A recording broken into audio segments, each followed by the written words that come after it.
Roll for initiative. Action. We're back. We have a brand new host. He made the cut. We drafted him for the live streams, and he made it through the first round, the qualifiers, and now we're in the finals right here. So we went to go see D&D in theaters Friday. Not in Friday. It already came out, and it's going to be streaming I guess, on Amazon eventually. But what do you think of the movie? I need pretty good. Okay, that was it. Everybody, we're done. Yeah, we're out. I've played a decent amount of D&D. Yeah, he's our resident D&D expert. I know for the majority of like the rules, I'm not like a super like hardcore player, but definitely like I don't keep track of.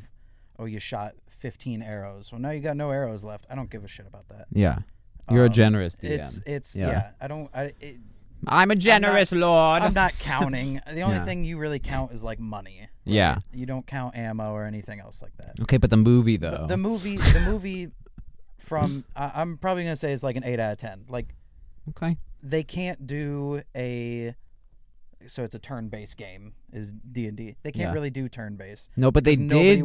Nobody would watch it. They did do turn-based. The last fight I felt like was turn-based. In the last fight, there was like real time. Yeah. Like they're all fighting differently at the same time, but it's all like a real-time execution of like a dice roll. Yeah, it was very cool. A lot of it felt like it was definitely like they rolled for it, and this is what happened during the movie. There was a lot of felt very nice. There was like references that like we were in the theater and they go like Baldur's Gate, and I'm like, I know that.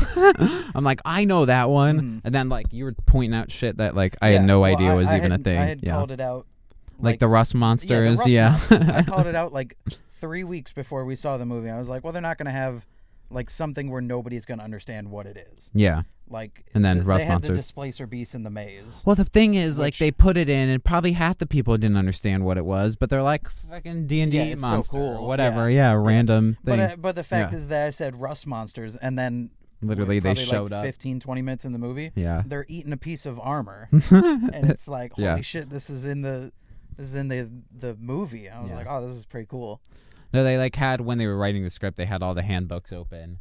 They were like playing. They just flipped to a I like page to think like, we were that one. theorizing that like you start with the movie and then like each writer gets to be one of the characters and they write the movie with like actual dice rolls. They roll the dice and be like, oh, this worked.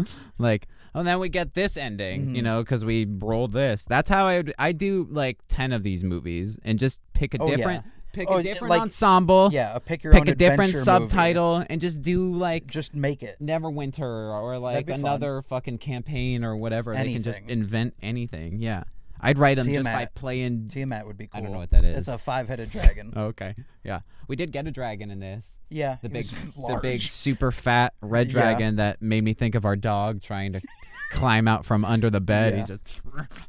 He's getting that treat. He's getting it. Yeah. So what favorite part? I need favorite part of the movie. 8 8 out of 10 I think is a little generous. I'd probably put it in the 7s for sure. The scale of it though, that's too. True. Yeah. I but mean, it didn't make enough money to warrant a sequel. That's because I guarantee you a lot of people saw D&D and they were like, "Oh, that's not for me. I'm not a nerd. Only nerds are gonna like Warcraft." Yeah. Only. It should have just been called Honor Among Thieves. Exactly. They shouldn't have even put the D&D moniker. They could have had the logo. Nobody's gonna know what the logo is. What the fuck was going on? Yeah, but it's in the D&D CU. Exactly. yeah. So favorite part? Give me favorite part. Definitely the arena fight. Just because they had the OG like base like nobody. There was like the 90s like cartoon version of like the characters. Yeah, like the characters. Like the barbarian, you could tell was a barbarian. So stupid. And they showed up multiple times. It wasn't just like one frame. It was they're in the movie. They showed up a few times during And then there's like weird fucking like panther, scorpion. That was Displacer Hypnosis, Displacer Beast. See, he knows, yeah. Well, I'm going to flash like everything. Displacer Beast. That thing. Plus 10 strength, yeah.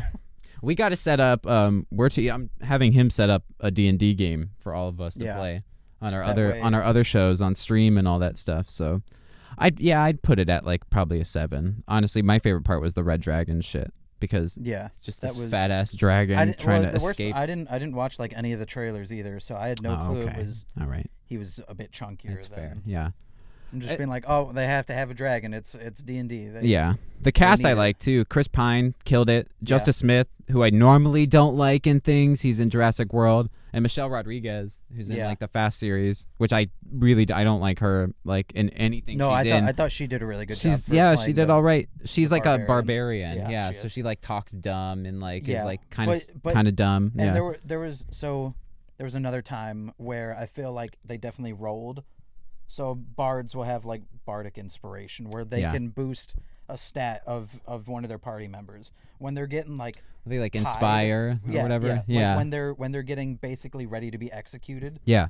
And like the bard he's like puffing them up. Talks to her, the barbarian, and then she's talking and she's delaying. I was like, that's 100% what that was. Yeah.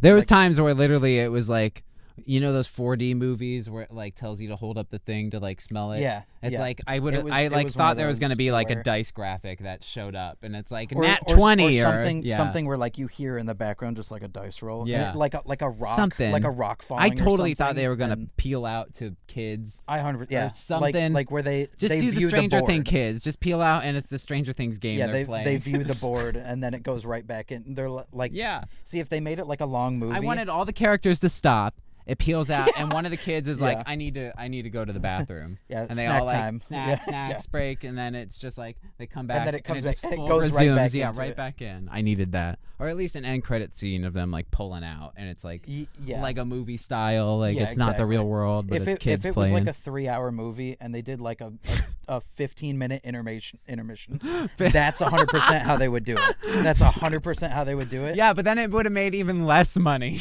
Oh please, because people would have been like, "It'd be funny though." There's an intermission. Above all else, if you've never seen anything or don't even like D&D, it was a hilarious movie. It's a good fantasy movie. It reminded me a lot of the WoW movie, and that movie sucked. So I didn't see that one. Oh, it was bad. Yeah. Okay. This one compared like as an adaptation of like a fantasy project, this was miles ahead. Yeah. Because they're doing shit right now. They're just like adapting the source material. Yeah. Like they don't have to. What the fuck? The portal, the thither fucking stick or some shit. The portal some wand. stick. Yeah, the portal stick. There was a lot of cool effects with that. Yeah. Anyway. And they got like which is weird too, because you wouldn't think it, but they got the physics of like Portal 2, right? Portal physics, yeah. They got portal physics correct in that. It's like, oh, holy they like shit. they're like robbing from a wagon, and they have to like put the portal like on the bottom of this wagon, and then like cut open while it's moving. Yeah. It's the movie's funny too. Yeah, it's like 100%. There's like tons of comedic elements and shit. At the very least, it's hilarious. Yeah. Like, even if you're not, I mean, you got to be kind of a fantasy. Yeah, you gotta movies.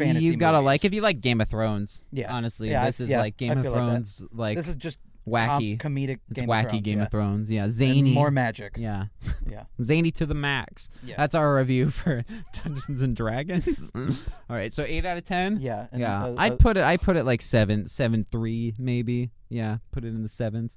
I gave Batman a fucking 6.8, so I feel like I can never fucking put anything worse than that. It was bad. It was pretty bad. 6.8's not bad. 6.8's still a 7 almost. Well, so. yeah, but if you're rating, it's out of 10. D&D at 7.3. 7.3. Yeah. Yeah. Okay. All right. It was more fun. Yeah. It's not a comparison. Anyway. Okay. Next time we'll be back. Go watch HBO Max video. Go watch Ahsoka trailer. We'll bring him on for some other movie reviews. We got our Mario review coming soon. We still got to do a John Wick. Yeah. I didn't see number 4 yet. No, you didn't. Yep. So go watch all those videos. Do it. We had a film shoot in another state. Yeah, we did. And we had to get that done. Yeah. It was Atlanta adjacent, so we can say we were doing Marvel shit. It was Atlanta adjacent. It's a lot closer to Atlanta there where we are than where we are now. Yeah.